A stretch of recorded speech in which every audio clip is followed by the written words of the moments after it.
Welcome everybody to week 8 here in CU 101 Culinary Foundations. Week 8, right? Wait, there we go. Week 8. We're gonna run out of fingers here pretty soon for our assignments. It's getting pretty far along in the course. 2/3 of the way home, everybody. Congratulations.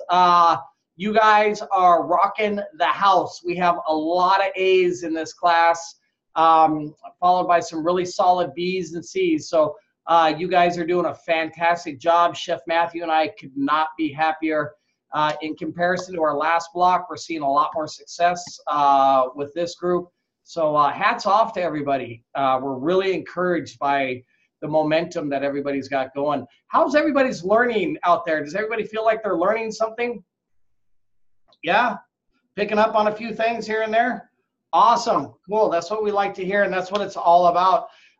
You remember week 1 when we talked, and we took a look at your first knife cuts, and they're kind of rough and everything else. And for us, payday is when we take a look at the week 12 assignment and we see your progress. Chef Matthew and I just sit back and say, yeah, these guys learned something. So that's where it's all at. So we're really, really impressed. Week 7, everybody. How'd it go? Who wants to share something, man? Somebody tell me about week 7. Who wants to step forward? Jeffrey, what do you got, man? I was bummed. I don't know what I don't know what it was. Is that I love cooking. I love everything about it. I love being in the kitchen. I love everything about it. I like the process. But for some reason this week, and I was talking with Chef Matthew about it, I just did not feel the love. Just didn't want to cook, didn't want to put on the coat, didn't want to touch a knife, didn't want to do anything. It was just weird. It was bizarre. There are, even at our stage, Chef Matthew and I stage of culinary arts, you still have times like that, and you just push through them. You just have to remember that it's not a permanent thing, that it does get much, much better. So hang tough. This week you might find yourself right back in the game again. It's not a lifelong diagnosis. Let's ask Alicia here. What do you got? Where's Alicia? I thought it was going to be the easiest assignment, being that it was mashed potatoes and a fried piece of pork chop, a sauteed piece of pork chop. My issue was I didn't have the non-stick skillet, and with the little grease amount, the flour took all the skin off. So I went through about 2 packs of pork chops just to get one. Cool. I'm so glad you said that. I'm so glad you brought that up. Non-stick pans, we really discourage. You're not going to really see them too often when you get into industry. Teflon at certain temperatures that we saute at actually becomes toxic, and so it releases toxic fumes. So you should never really be sauteing in Teflon pans anyway, non-stick pans. In industry, we just primarily stick with the aluminum or the stainless steel pans is what we work with. You got to remember, in order to prevent that stickage, you have to do hot pan, cold oil equals no stick. So you got to really stick with that. Try that next time, and that should help out a little bit. Well, Christmas is coming. Hopefully I get a set. We'll talk to Santa for you. Yeah. All right. That aluminum especially will, when it heats up, the pores in it open up. And then when you put that cold oil in, it goes down into the pores and it creates like a nonstick surface. It has to be good and clean though. And then after you cook with it, you don't scrub it with soap and hot water. You scrub it with salt and then re-oil it to store it so that it keeps that nonstick kind of surface. It's called curing. Yep. Curing or seasoning. So that's a great point. Let's ask Paula. Paula, what do you got going on? What are you thinking? I really enjoyed it, and my husband said it was the best pork chop he ever made, or I ever made for him. I had a pack of pork chops in the fridge anyway, so I made one in the afternoon for me to do the assignment, and then I cooked the rest for the family. Okay. And I did the pan sauce on the second round, and only gave it to me and my husband because the kids can't appreciate it. Right. And he loved it. I mean, even today he had it leftovers at work, and he came back still going, "Oh, it's so good." Awesome. Awesome. And then the potatoes, my daughter said right away, she goes, "These are better than the ones you usually make." And I was like, "Oh, okay." It's a big difference. It's a big difference when you don't put them in the mixer and you don't get that gluey effect, that starchy, stringy effect that you oftentimes get in restaurants. You have to remember, in restaurants, it's really common for us. We'll do 25 to 50-pound batches of mashed potatoes at a time. We cook them off in large pans, and we put them into steamers, and we allow them to steam. Then they go into our mixers, and it's just such a volume. Sometimes it's hard to run it through a food mill or a ricer. So, you know, I'm glad you guys are picking up on that technique. It's real important. And then the zucchini, I was going to ask, it was tougher than I thought, because some of the cuts have mainly the center in it, and the center where the seeds are go slimy so quick, but then the outer edges were fine and, you know, the right consistency. So you get rid of the seeds. How do you deal with that with zucchini? Okay, that's a great question. Traditionally, with zucchini and other varieties of squashes as well, such as crookneck or yellowneck or chiote that we work with a lot down here in southern Arizona, we will not utilize the seeds. So you have your zucchini, right? And you cut down the sides about 1/4 inch all the way around, and then you cut planks with that, and then you discard the seeds, or you throw it into your stock or whatever.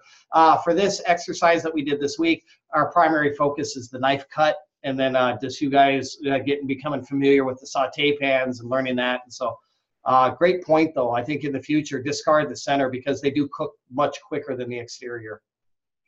Yeah, and just like Chef was saying about the temperature there, that's pretty key to the zucchini as well. You can't absolutely saute that zucchini at the same temperature that you saute the chicken or the pork chop, because it's going to need a little higher flame. It's going to be a little quicker, and to get that little bit of Maillard reaction, that little bit of brown on the outside of the zucchini, so which makes it taste so good. So.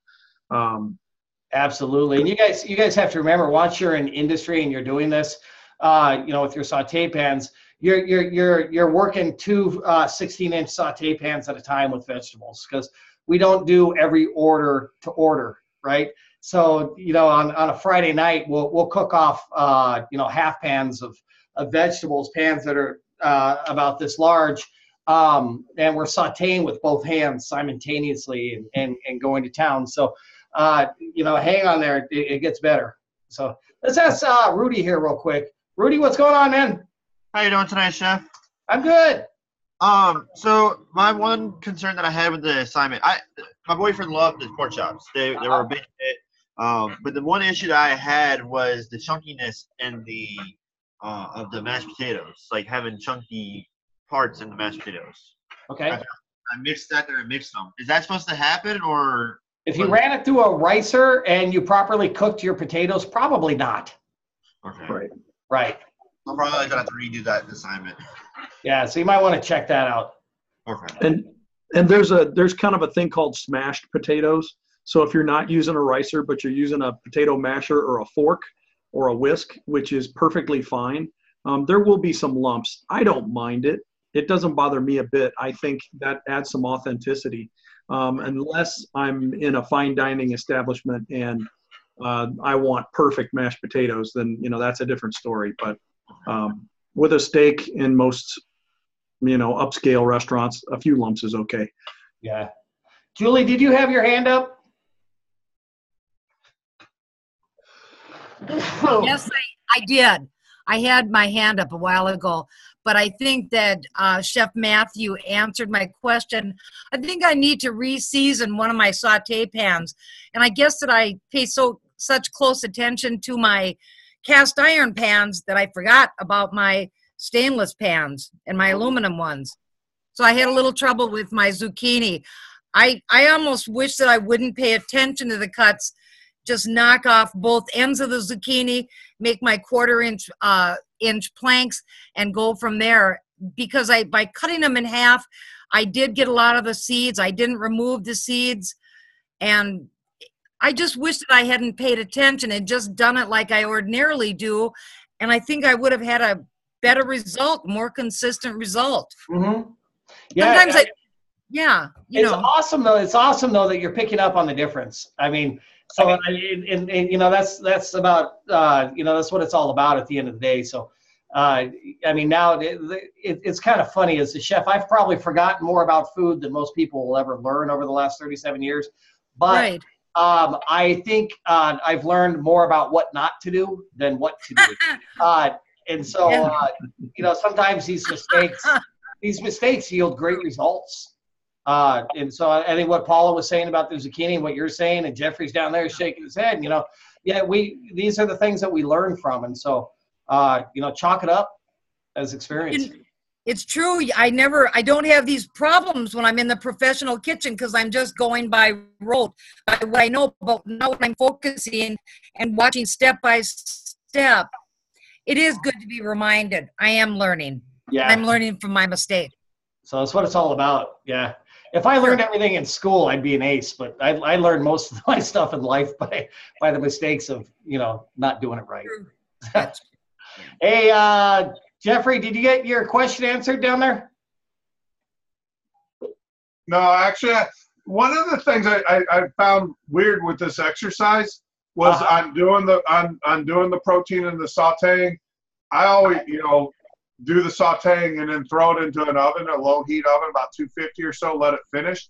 I was a little, I don't know, the exercise, I know that they're trying to teach us things, but everybody I tapped into in the restaurant, chefs and stuff were like, yeah, you definitely throw it in the oven and let it finish in the oven. I was a little, what was the purpose? Yes and no. Yeah. You know, that's a really good topic that you're bringing up, and there's no black and white answer to it. Okay. Yes, a lot of times I was sauteing in a restaurant last Friday night, right? Yeah. And seared the salmon and boom, throw it in the oven. The reason we do that is because we don't really have to pay attention to it anymore, right? That's right. So we don't have to sit there and watch it. We just let the oven take care of the business. However, when we're working with thinner fillets or thinner cuts of meats, we're going to saute from start to end right on the stovetop. Okay. If I was pan-searing like a New York strip steak au poivre, I would if it was a well done steak, yeah, I'd sear it hard on one side, get it going on the other side, and then toss it in to the we call them infernos. Yeah, because we just turn the heat on high at 6 a.m. and then we turn it off at like 2 in the morning. But and then we just Chef Matthew knows what I'm talking about. But yeah, you just get them hot and in those circumstances, yes. Yeah, see, I was trying to deliver the product all at the same time, kind of like, you know, so it hits the plate, the hot plate at the same time. So I threw it in the oven, so that way it freed me up, like you said, that freed me up the saute my vegetables, and then boom, everything came together right at one. You know, the meat was right at the right temp, and the plate was hot, and everything. And that would be what we do in industry. Okay, that's what. Okay.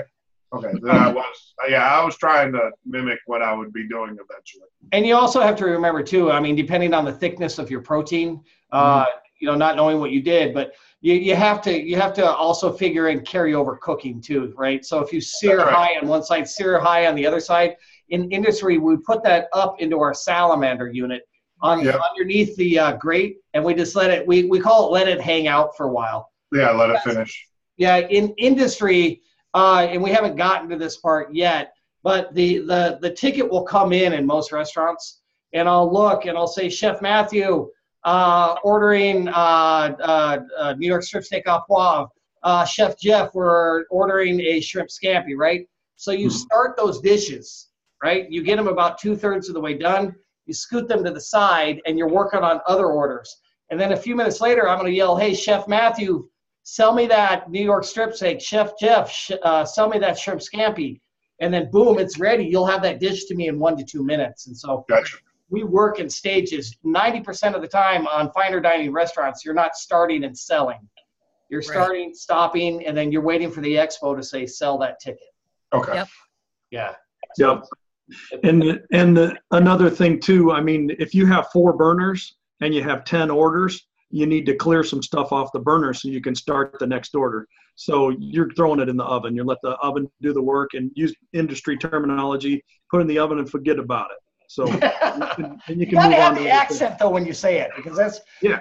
we call it terminology, but we also have to have the accent, Yeah. right? Yeah. Sound effect. Sound. Forget about it. What about Amber? What's going on, Amber? Hi.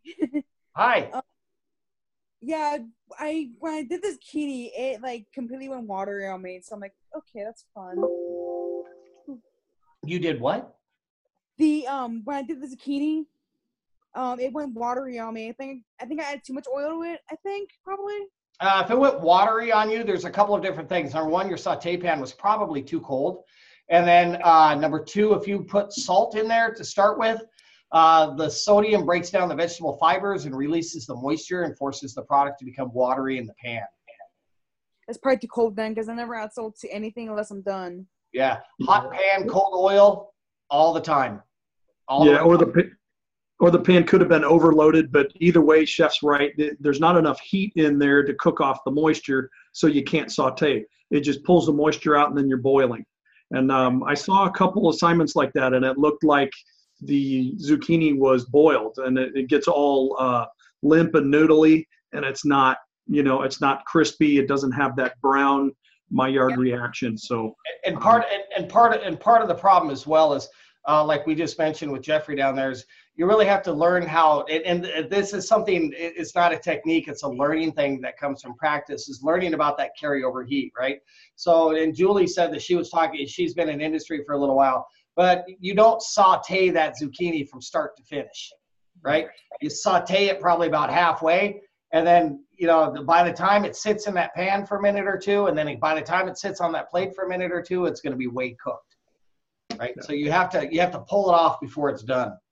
And that becomes that's where chefs come in with our sense of feel. So you always really want to undercook everything because of that carryover heat effect.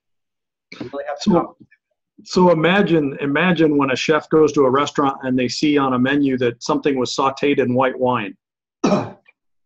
It's impossible because you can't saute anything. Wine is 90% water. Obviously, you can't saute in anything but oil. So it always cracks me up. I see that on menus. Yeah, think about it. Hey, let's ask, let's see, Crystal. What's up, Crystal? Crystal.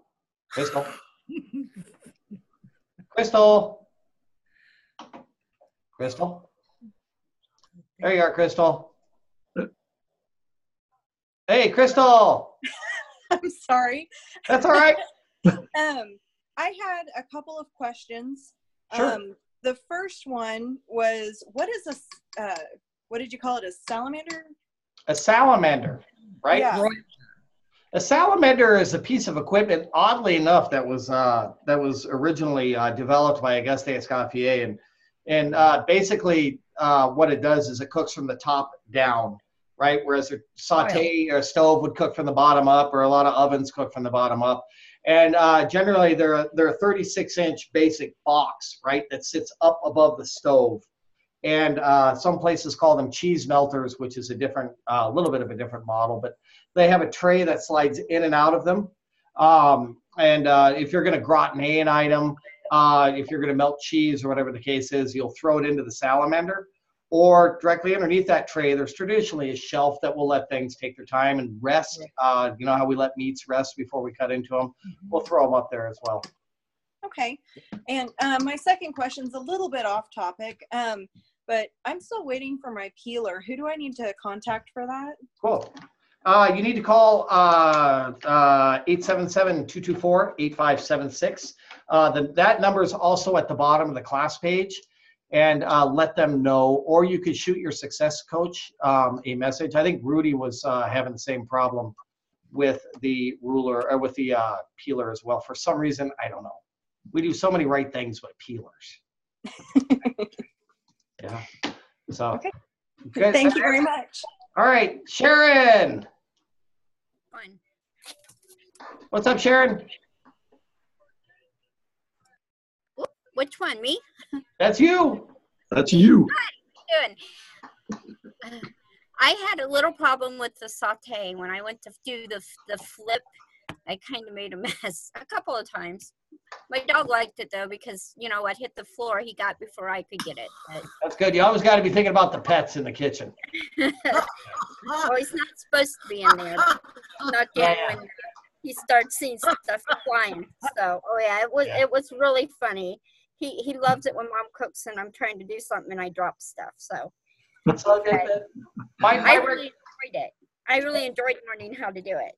That's cool. And for those of you that are still struggling with the toss in the pan, there's a lot of different things you can use. Rice is not just raw, hard rice is a great one. Beans are another great one. Any number of small things. Grapes work real well to practice with. Put them in the saute pan. Refer back, to our lesson.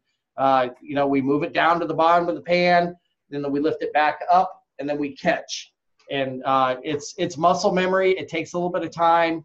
Don't be discouraged if you didn't get it and you didn't master the skill, last week. Don't give up. It takes a little bit of time because, like I said, eventually when you're in industry, you're going to be doing it with both arms simultaneously, talking to somebody else, and whistling Dixie in the background. So it becomes second nature. I eventually got it. Yeah. So that's very, very important. Do we have any other questions? Awesome. Chef Matthew, why don't you give us a quick rundown about what you thought about last week? It's pretty good. I think for the most part, I'm about halfway through grading, so they're looking pretty good. One thing about the narratives, I want to make sure everybody understands that the production notes and the flavor journal is about every recipe every week, not just one recipe. I see production notes that say, hey, you're going to want to make sure you have all your mise en place. That's not even starting. That's not close. But the production notes are about every recipe every week. And it's right in that section that says, if you're going to text me instructions, that's right there. That is where your production notes go. So every recipe every week, for production notes and for flavor journal. Cool. What else? My garden. Well, you know what? There was a weed in there yesterday, and today it was frozen solid, and I kicked it. And it just flew into a million pieces. And then weeds. Then tonight for dinner, I had my very last, and I almost cried, my very last butternut squash from the garden. Oh my gosh. Love it. Oh, wow. Yeah. Oh, how are we doing with sanitation? Sanitation is good. I have had a couple that are, the strip is not reading between the 50 to 100 parts per million. So I spent a little extra time explaining that in the video. Is everybody watching the videos? Watching the video? Okay. And you recognize my voice when we get in the live session. You go, oh, hey, that's the guy in that video, right? So yeah, everybody? Okay, cool. Yeah, just making sure. I try and put valuable information in there. I try and make it juicy, try and make it important. I love it when you guys throw in something that cracks me up. Do I usually point it out? Who's done that? Somebody's put in like a joke or something that cracks me up. Yeah, Ruth. Yeah, okay. Ruth down there. Ruth. Yeah, Anton. Yeah. So you guys are the culprits. That's welcome. And you know what? I'm going to start taking points off if you don't smile in your selfie. How about that? I like that. That's kind of cool, man. You know what? And I'm so glad you brought that up. This whole thing with culinary arts, you've got to have some fun with it. And like Jeffrey was saying at the beginning of the class, he had a little bit of the doldrums last week. Have fun with what you're doing. That's what it's all about in this career. When we say the stupidest and do the stupidest things just to entertain ourselves. But at the end of the day, we're about culinary arts and we're about professionalism. Just don't forget to smile and have fun along the way. Because otherwise it's just not worth it. So, how was the browning on the food? Did everybody brown evenly? It looked pretty good. And I tried to give some tips about the first, especially with the protein, the side that you put down first, if you take a spatula and just kind of give it a nudge, you'll kind of force that to brown evenly all the way across that surface. And then when you flip it over, that becomes your presentation side. That'll look really, really evenly browned. It's just a trick, and a couple of them I had to make sure that they understood that they weren't getting the flour on there adequately. You want to make sure you cover it. It doesn't, you're not breading it, but you want to make sure it's dusted evenly because you want that color. In industry, we always cook service side first. Service side first. Whatever you're going to serve hits the grill first. Whatever side you're going to serve, you hit the saute pan first. It's a standard rule of thumb. If you screw up one side, you always got the other, but you don't want to. Yeah, it's real critical. Chicken, it's skin side up is the service side, and fish, it's skin side down. So the other side is the service side. Yep, absolutely. Yeah, how are the knife cuts? Were the bâtonnets looking pretty good? They look pretty good. I would say probably out of what I graded, it's like 98% looked on point. I was impressed. Awesome. Yeah. You guys rock, to say the least. That gets us so excited. Hey, we are 2/3 of the way through. We are at week 8 of 12. Let's finish strong, ladies and gentlemen. Let's take this thing all the way home. Because your next class, I know it's been kind of difficult for all of you. I know there's a lot of talented people in this class. You guys want to do other things. You want to try different things. You want to add things. You want to take things away. Not yet. You're almost to 121, which is going to be your next class.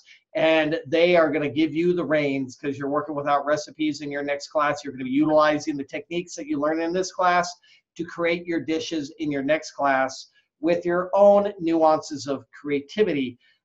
Chef Matthew and I talked a little bit earlier, talked a little bit about plate presentation and that kind of stuff. We're not too concerned about that. When it comes to plate presentations, you have to remember 3 things, and that's it, right? Height, color, texture. And don't kill it, man. I've seen people put so much garnish on a plate, you can't even tell what they're eating, right? If you have to put so much garnish on a plate to disguise your food, and then when you serve it to a customer, they have to get a weed eater out to get down to the actual service dish, you got issues, man. Expose your food. Height, color, texture. Just remember those 3 basic things, and you're going to be fine. Hey, Chef Matthew, next week is Thanksgiving. Isn't that nice? Hey, Thursday is Thanksgiving, but our class is on Wednesday. It's still going to be regularly scheduled. And I think Chef Matthew has an important announcement regarding assignment submission or recommendations. So as far as now let me make sure I get the days right. So you're going to be submitting pretty much normally on time, but there won't be, Thursday and Friday will be officially kind of like days off for us here at the staff, and you guys are going to have those days off too. I hope most of you do anyway. So the grading will be a little bit slow. If you submit on Thursday, you won't see it graded by Friday. If you submit on Wednesday, it won't be graded by Friday. It won't be graded probably till Saturday or Sunday. They're giving us extra time to finish those grades up because of the holidays. So just so you know that in advance.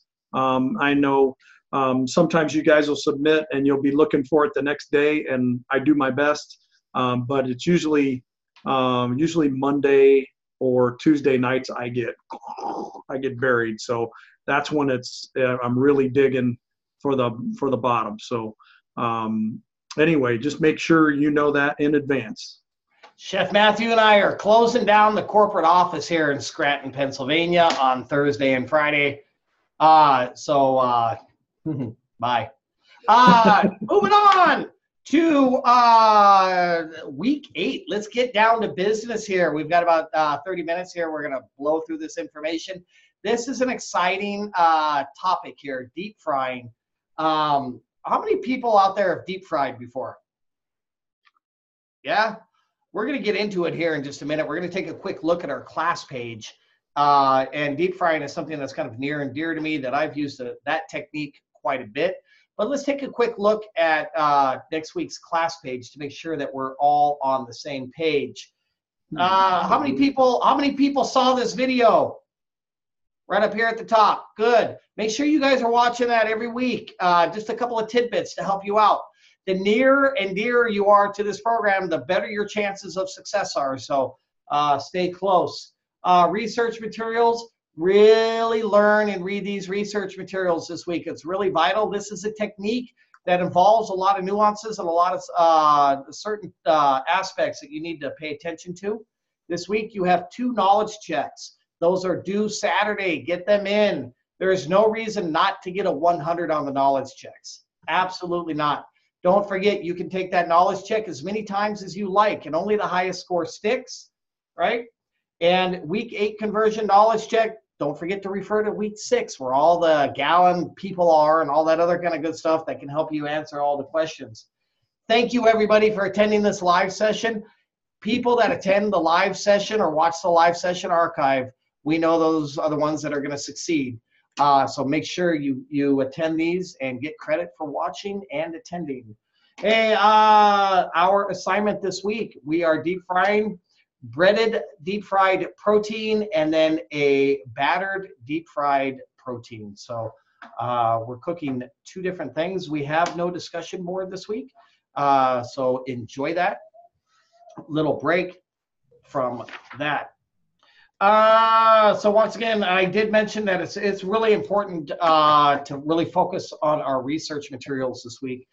Each week they provide so much valuable information. So let's jump into the fryer. Isn't that cool? Let's jump in. Feet first. Yeah, feet first, right? Deep frying is a technique that all of you are going to be working with in industry at one point in time or another. Traditionally in industry, when we deep fry, we use large 35-pound units. They go all the way up to 50-pound units, which can be quite sizable. 99.9999% of the time, they are gas operated. And the reason they are gas operated is because of the recovery time that's involved with deep frying. If you have 35 pounds of oil at 350 degrees and you drop 5 pounds of chicken wings into the baskets and then drop the baskets into the fryer, that oil is going to drop down in the temperature. But you want to cook at 350 degrees. So that's why we use gas, because the gas has the British thermal units, the BTUs, to get it back up quickly. So this week, I know we're all at home, so we're going to be cooking in our kitchens. A lot of you will be using electric. Be very, very conscientious of the recovery times. Before we get too much into this, you're going to have your pot of oil there on the stove, and we're going to talk about that here in just a moment. But don't kill it by dropping all of your chicken or all of your vegetables into that oil at once. Because what you do is you drop the temperature of the oil. Once you drop the temperature of the oil, that forces the food to absorb the oil and become soggy, right? I don't know if anybody's ever had any soggy fried food before. That's generally because the temperature of the oil was too cold. And oil is not what cooks the food. So we're going to talk about that here in just a moment. First of all, what kind of container we're going to use. We need to use a tall pot, preferably. You want to fill it up at least 4 inches below the top of the pot, because when you do fry things, those things generally have moisture and they will force a head or foam to develop on the top of the oil, and it will boil over. So leave yourself plenty of room in that pot before you deep fry. Do not fill it up to the top and just please don't flow over. Please don't flow over, right? No, we don't do that. You want to fill it up, at least 4 inches below to give yourself plenty of room. What kind of oil? Last week we talked about oils, saturated, unsaturated, hydrogenated oils as well. And for this exercise, I would stick with a vegetable oil. A vegetable oil has a smoke point right around 450 degrees. Smoke point is when that oil begins to break down and begins to smoke. After smoke point becomes flash point. If you are at flash point, give up, right? Just turn around and leave. right? Because that means that oil's about to engulf into flames. So, definitely turn the heat off, but you don't want to get to that point. So vegetable oil is a good exercise for this one. Other oils that work well for frying are going to be canola, sunflower, peanut is always awesome to fry in. And rice bran oil works real well as well. That's a fairly saturated fat that holds well. A lot of people, there was a big trend a number of years ago where people, we want canola polyunsaturated fat when you fry, right? Think about this. When was the last time you went out and you ordered a fried dish to save calories, right? So, I mean, think about it. You don't go to a steak restaurant because you want to cut back on your calories, right? You don't order fried zucchini because you're trying to save calories. So in my opinion, it's best to invest into a good oil when you fry. Restaurants do use canola oil quite a bit, but that is a saturated oil. And what they do is they take the links of oxygen and they put hydrogen in between those links, which raises the smoke point, and it becomes a saturated oil, which becomes very good. So it really kind of defeats the purpose of using canola other than the marketing aspect of it. So that's important. Do not fry in olive oil or extra virgin olive oil. They have very low smoke points. Those low smoke points force that oil to break down. It will give your food an off bitter flavor. And you're not using the oil for the flavor profile anyway, so don't waste your money. Just do a vegetable. And you want a very neutral flavor oil that is not going to interfere with your flavor at all. As far as your oil is concerned, in restaurants and industry, we do reuse and recycle that oil. We use large cones that we put a coffee filter type thing into it, and we strain the oil through that coffee filter. We do that on a regular basis. It's amazing what accumulates at the bottom of a deep fryer on a nightly basis, so you have to really clean that out. Some important things to remember with your oil. There's some primary things that kill oil, right? And it's generally not the food or the heat. What it is, well, it is the heat, but one is temperature, hurts the food. Number two is light. Ultraviolet rays destroy saturated fats. And if you ever go to the store to buy saturated fats or vegetable oil or anything else, 99% of the time it's going to be sold in a foggy container. The reason it's in a foggy container is not for money, but they're trying to save the ultraviolet rays from going into that product. That destroys it. The other thing that destroys oil a lot is sodium. Will force that oil to break down quickly. So we do not heavily season salty foods and put them into the deep fryer. It's a bad thing. It'll kill your oil right off the bat. Your oil is an expense, right? Treat it, take care of it, clean it, and it'll last you for a while. And, if you open up a restaurant someday and that money, that's a lot of money that you're spending on oil. So you want to save a few bucks. Jeffrey, what's your question? Actually, 2 points or two things. Number one, oil. How long can you keep oil if you clean it or keep it, like typically, well, we got Thanksgiving coming up and I have a bunch of peanut oil for that. But I'll use it for this class. I mean, how long can you keep the oil if you refrigerate it or whatever? How long will it keep?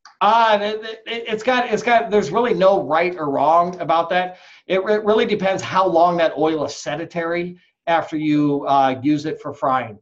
So for example, if you fry your turkey on Thursday and you wait 365 days to use it again, if it's sedentary, then it's probably not going to be too good. But in restaurants, depending on our volume, it can last for a couple of days to a week. I've worked in restaurants and you get 2 days out of it. And it all depends on what you're cooking and what your volume is. Sure. And then the second thing is, I don't know if you remember, you talk about oil and it's kind of I can't stress this as a volunteer fire department. You saw the pictures I sent you last week. Mhm. That was actually the reason why I wasn't in class, is because I was putting out a fire Wednesday night on a guy who decided he was going to deep fry some fish, stepped away to talk to his mother in a trailer next door, and came back and his whole house was on fire. That's, you saw the pictures. I sent them to you, but that was because of frying. That's exactly what he was doing. So Great topic. It's a great topic, and that's a great segue into my next segment. Thank you, Jeffrey. That's awesome, man. I should have paid you for that. I didn't. Yeah, we didn't coordinate this one, but yeah, I got the pictures. Yeah, that's an awesome segue. Thank you very much. Deep frying does involve a lot of safety and a lot of attention. Deep frying is just like dealing with children. If you leave them unattended, you're going to run into problems. We talked about the fact that you want to use a tall pot. It should have thick, heavy sides and a thick, heavy bottom. The reason for that is that insulates it and holds that temperature real well and will help you with your recovery time. However, you want to make sure that you're at least 4 inches down below the rim of the pot to allow for some of the flow, and you don't want that to be flowing over. If it does flow over, there's a couple of things that you need to do and be conscientious of. That oil will ignite onto your burner, which generally causes a lot of the house fires and that type of thing. What you need to do, you need to kill your source of heat immediately. And then we always keep baking soda nearby in the kitchen. You walk into any hotline, you're going to look and like, why do they have baking soda up there, right? And the reason for that is it extinguishes oil fires quite quickly. There's a lot of, I've seen this happen. I know all of you are very, very intelligent, but I've seen a lot of people, a knee-jerk reaction to throw water onto the fire. That's about the worst thing you can do when it comes to an oil fire, right? Oil and water don't mix, right? So you want to make sure that you cover that fire as quickly as possible, because without the oxygen, it's not going to be able to burn. So that pot that you're going to be using, make sure preferably that you have a lid nearby to cover it up. Baking soda, sprinkle it all over there. And then a towel too, a heavy duty towel you could lay over the top of the fire. That will remove the oxygen. Your towel is probably going to catch on fire, but at least you can take that thing outside. But you need to remove the oxygen, baking soda towel lid, kill the source of heat. And that will pretty much be safe. However, you should not allow yourself to get there. To prevent that from happening, you've got your pot 4 inches down below, right? Don't add a ton of food all at once, right? And then make sure that you tend your food as you're cooking it. Make sure that you are vigilant with your oil as well. It's extremely important. Julie, what's your question? I was just going to mention that in the professional kitchen, we know that if somebody dumps, things happen. Somebody dumps some water or pudding or whatever into the deep fryers and they start exploding and coming out. I had a really near serious problem in that the sous chef ran towards it. And in fact, the deep fryers will empty themselves out and will stop. Of course, you cut the heat, whatever, but the best thing to do is to back away and let the grease come out and let it flow onto the floor and then deal with it. Not so in the home where you're dealing with cooking on top of a stove, but in the professional kitchen, that usually is the method right then and there to stay away from it so that you don't end up, really hurt by don't sacrifice your own safety for the sake of the restaurant. Right. That's not good. It should not happen in the first place. There's really no excuse other than lack of attentiveness, which causes the problem. However, it does, certainly as Julie is saying, back away from the oil, let it do its business. 99% of the time, the stuff is gonna be fine. I've seen 1,000 fryers boil over before, and you get the salt and the mop out, man, because you're gonna be there for a while. Yeah, Rudy, what's up, man? So a couple nights ago, I think it was like Sunday night actually. At work, we actually one of our fryers was messing up and stuff, and it was like shooting flames out the back of it. Why was it doing that? I would recommend calling a maintenance guy. They did. They did. I think they fixed it, and it was up and running today when I got to work. But I was just wondering because it was like screaming for help and stuff, and it was like it was trying to get up to temperature and everything, but it was like screaming for help. Do you know why would Yeah. be doing it? Your thermocouple or your thermostat is shot. The way the deep fryers work is there's a pilot light, right? Right. And that pilot light will open up actually a solenoid valve by the heat that it generates. And if it does not get hot enough, or if that valve sticks, which is common, then those flames will just like, I mean, if it's a piece of equipment or a human being shooting flames out the backside, seek medical help or get a mechanic. There are issues because you know that's a big issue doing it. That's just when you kill the heat and you step to the side. But deep fryers in industry are very rudimentary in their design. They're not highly technical pieces of equipment. They're generally they require no electricity. They just require that heat to open up the solenoid valve, which allows the gas to flow. So there could have been a problem there. But I think we covered a lot of valuable safety information there, which is critical. The temperature when you go to fry, like we talked about, is extremely critical. I highly recommend making sure that you have an appropriate thermometer. It should be a 350 or a 500 degree thermometer. If you look on the surface of the thermometer, it'll generally max out. Most restaurants or cooks have one that's what's called a 220, which maxes out at 220 degrees. But you want to make sure that you have one that temps the proper oil. Don't guess, right? None of us are really familiar with what 350 degrees feels like. So definitely, I recommend getting a probe thermometer if you're capable of getting one. And then when you do temp the oil in the very center, make sure that you stir that oil, because oil will be one temperature on one side, one temperature on the bottom, one temperature on the top. So you want to make sure that you stir it frequently. And then, like I mentioned, you want to make sure that you do not overfill that pot. And if you're capable as well, I always recommend getting a splatter guard. A splatter guard for deep fryers are they're about 10 inches in circumference. It's a fine mesh that prevents that oil from spraying all over your kitchen and making a stink. So with the temperature of the oil, as we discussed, traditionally in industry, we're going to keep our fryer set right around 350 degrees, which is a general all-purpose fry temperature. Some will be a little hotter, some will be a little colder, depending on what you're talking about. French fries, for example, which we use Kennebuck potatoes. We will cut them. We will blanch them at 300 degrees, pull them out, cool them, and then we cook them to order at 350 or 375 degrees, which causes that light crispiness effect. The oil goes in, we get it hot, the oil comes out, it creates that nice French fry. So there is a variation in temperatures, which is extremely important. And then I think, did I catch everything for frying, Chef Matthew? Yeah, that sounds good. I mean, are you getting into what the breading is for? Yeah, we're going into that next. But I just Okay. want to give the general overview. Yeah. Of frying, which is critical. So that once again, like I said, this is something you're all good. All of you, once you get in the industry, you're going to go home smelling like deep fryers. I mean, it's just part of life, man. Get used to it. It's a nice smell. Yeah, it's good.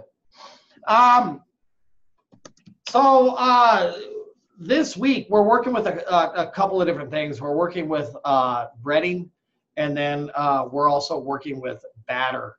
And the breading, there's a couple of different methods that we use. There's what's called a single breading, where we just like drop it into cornstarch or something else to provide a light, crispy layer on the outside of the product. And then the other traditional form that we use is called a three-step breading, where we do a flour, an egg, and then a crumb. Okay? The crumbs, there's traditional breadcrumbs out there. And then panko is quite a common thing right now. Panko are Japanese breadcrumbs that, if you look at them closely, a traditional breadcrumb is small and round. A panko is actually shaved. And that shaved bread will actually gives the breadcrumb more surface to stick to the actual product. So we do a dry, wet, dry is what it's called. That's the most common form of breading. You'll probably work with that in industry. If you've ever done zucchini sticks, or a lot of fried chicken recipes call for that. And then there is the famous batter method, which is a lot of us call it tempura batter. We add a carbonated beverage. You can add club soda, which adds that lightness to the batter. It's almost acts like a leavening agent. And then, or beer is very, very common because you get that flavor profile. Somebody said they add vodka because they want that particular flavor in there. So that's really up to you. Just focus on learning the technique this week. And then I want to cover one other thing about frying, a couple of things here before we get to our recipes. Frying, when you cook food, what it actually does is it's not the oil going into the food cooking it, right? What it does is it gets that product very hot, forces the moisture in the very center of the product to get extremely hot, and that moisture, as it excretes, cooks the food. And that's what's happening. It's not the oil going into the food cooking it. A lot of people say, oh my God, it's going to be greasy and it's going to be horrible. It's not the oil, man. It's the moisture on the inside of the product that gets hot, forces that steam out of the product. That's why it dehydrates as it cooks. And that's what forces the product to become cooked. When we pull food out of deep fryers is a critical step. How many of you like to put it on a napkin? A piece of paper towel, right? To drain the fat, right? You're killing it, right? Don't do that. That's bad. Because what happens, that moisture is trying to get out, right? And then when you put it into a towel, it blocks that moisture from coming out, and you force that food to become soggy. It should always go onto a rack, right? That rack will allow any excess oil to escape, and it'll also allow that moisture to become excreted, let that food finish cooking, and allow that product to become crispy. So no paper towels, don't be grabbing doilies off your table or anything like that. It ain't gonna save you, man. It's only gonna make it worse. So you always want to make sure when you're removing things from a deep fryer, make sure that you use a perforated spoon, or what we call a spider, right? Spider is about this big around. It's just a series of wires. Some are little screens. So when you lift it up, the oil drips into the pan, right? And then you put it down on your rack. You allow that moisture to excrete. You allow that oil to drip off, and you have a nice crisp product. Is what Chef, yes. Just admit it. You don't call that a spider in the kitchen. You call it a pooper scooper, like everybody else. What? Yes. Yeah. Get that pooper scooper. Yeah. Who's got the pooper scooper? Yeah. It's so cool because once you get into industry, for like the first couple of weeks, you're walking around going, what did he say? What's he talking about? Huh? Tell me to get out of the weeds? He's buried. What do you mean he's buried? We have our own language in the kitchen, and we should really teach a course on the language, but it's something that all of you will figure out here real quick. Hey, 86 said I'm buried and I need somebody. I'm in the weeds, man. Hook me up. Huh? Yeah. What are you talking about? Yeah. So we're not dealers. We're just cooks, man. And that's the way we talk. This is different. Let's take a look at our assignments this week. We've got some really cool things that we're working on this week. Got a message from somebody earlier, I think it was Kathy, that was asking for access to the recipe because I had to change it out because the recipe that was on there originally was not good. So this is, everybody has access to this now theoretically. The first recipe we're going to be taking a look at this week is fried chicken. And I know a lot of you, historically are going to have incredible fried chicken recipes because that's kind of something that goes back generations and families and all that kind of stuff. And everybody's grandma makes the best, man. And, I don't dispute that. But this week, we are really focused on you just learning the technique. That's the most important thing right now. So you're going to get a couple of chicken legs. If you have them in the freezer from when we fabricated the chicken, this is a great time to use them. You want to pull them out, and you want to make sure that they're thawed out completely. You want to pat them dry, right? Because you are working with the wet dry. I'm sorry, dry wet dry method. So they need to be dry. And then you're going to set up your breading station. And what you're going to do, you're going to get a small bowl of flour. Then you're going to get a bowl of egg, and then the milk. It's not the wet, dry, wet, but you're going to get those 2 bowls. I'm sorry, and you're gonna dip that chicken into the seasoned flour, and then into the egg, and then back into the flour again. So it is wet, dry, wet. I'm so confused, man. So you're going to go dry, then you're going to go wet, then you're going to go dry again. And so that chicken, make sure it's dry, put it into the seasoned flour, goes into the egg, and then goes into the flour, and then goes into the oil, right? I highly recommend only putting one egg or one leg at a time in there. That will make sure that you maintain proper temperature. If you're finding that your food is browning before it is finishing, it is very, very common, like Jeffrey was saying at the beginning of the class, that we toss it into the oven. If you need to toss it into the oven to finish it, you want to make sure that chicken's at 160 degrees on the inside. On the thickest part, you want to check. If you're finding it's not getting there, make sure it's on a rack when it goes into the oven. Do not put it straight into a saute pan. You're going to get a nice soggy piece to your nice crisp chicken there. So that will be critical. So taking a look at our other recipe this week, we are working with onion rings. And onion rings it's a fairly simple thing to do. This is a tempura style batter that you're going to be working with. You're going to be combining your liquid and combining that thoroughly.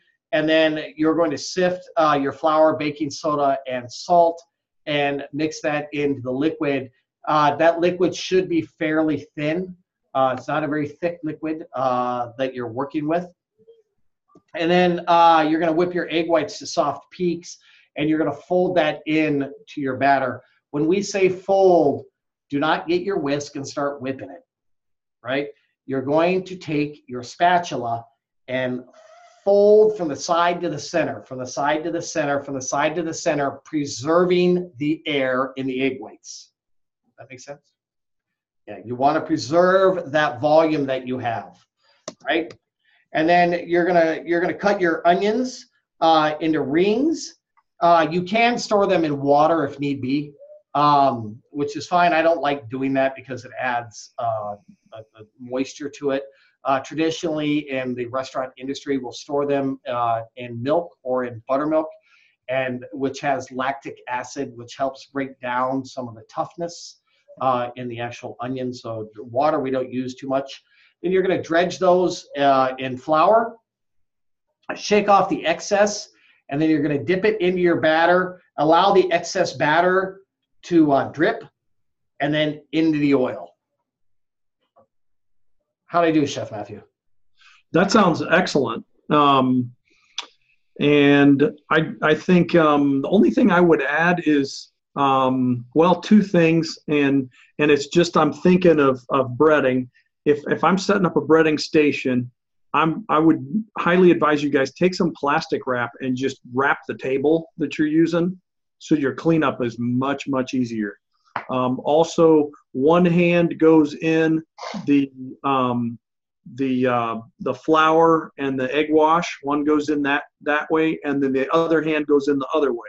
Because if you're going to bread a bunch of things, you can't have both hands going in every container, or you end up with the same goo in every bowl. So kind of keep one hand on one side of the equation and the other hand on the other. You'll see what I mean when you get doing it. So, but one dry, one wet. Yeah. Yep. Unless you're an amputee, then you got things to work out. Yep. Yeah. So very, very important.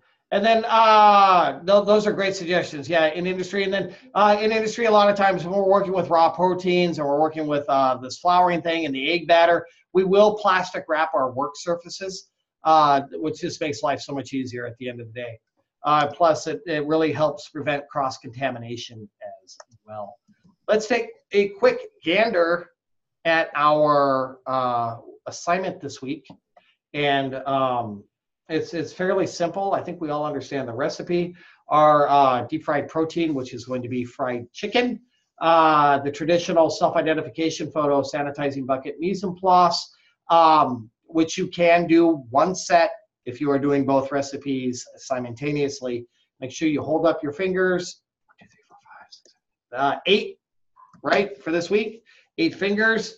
For your chicken, you're going to have your standard 3-stage breading setup. So you're going to have your wet, dry, wet, or no, dry, wet, dry. Is that right, Chef Matthew? Dry, wet, dry. And then you're going to bread your protein. And then once that's done, you're going to take a picture of it. Then you're going to have a pot of oil with thermometer showing the proper frying temperature at 350 degrees. Be vigilant this week, ladies and gentlemen. Pay attention to what you are doing. Do not turn your oil on and then go watch The Price is Right. You know, it's not smart. Bob Barker's not with us anymore. It doesn't matter. Yeah, don't do it. Be vigilant. And then you're going to put your one piece at a time into the oil, and then you're going to show a picture of the seasoned drained protein.